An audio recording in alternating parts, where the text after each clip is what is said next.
This was a really good article. Emmanuel Macron has met with Palestinian Authority Mahmoud Abbas, that the Catholic Church refers to as this incredible man of peace, in Paris to discuss the full implementation of the US brokered Gaza peace plan. On one side, you have who some say is the biblical man of sin, Emmanuel Macron, and he's a prince as well. He's working tirelessly to create a state of Palestine.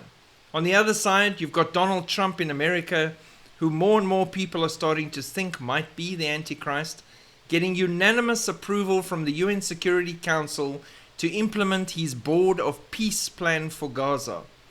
So it begs the question, are we about to see two opposing visions for Gaza and a battle of wills to see who gets the job done first? Or will we witness a stunning merger of forces between Macron and Trump to remake Gaza in their own image? Now, it's interesting there, especially the terminology used here, that these are two potential candidates for a lot of believers for the Antichrist position. And they've got various reasons why both camps say this person is their candidate.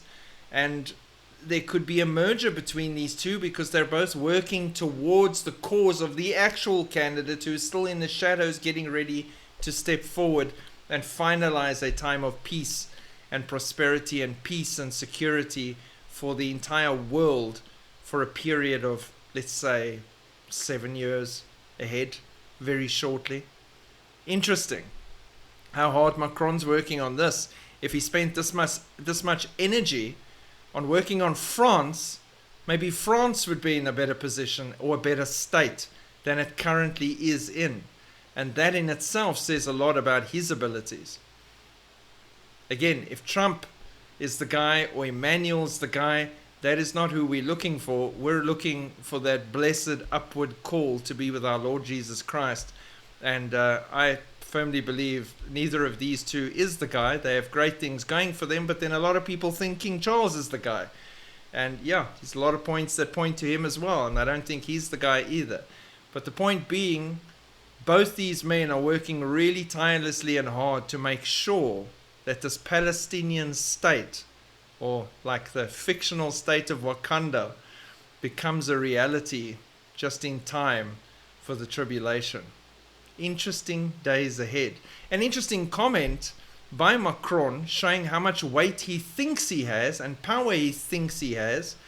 The two leaders, I wouldn't call them leaders, but anyway, Macron and Abbas discussed Israeli plans for the annexation in the West Bank, Judea and Samaria, not West Bank, Judea and Samaria, which Macron then described as a red line.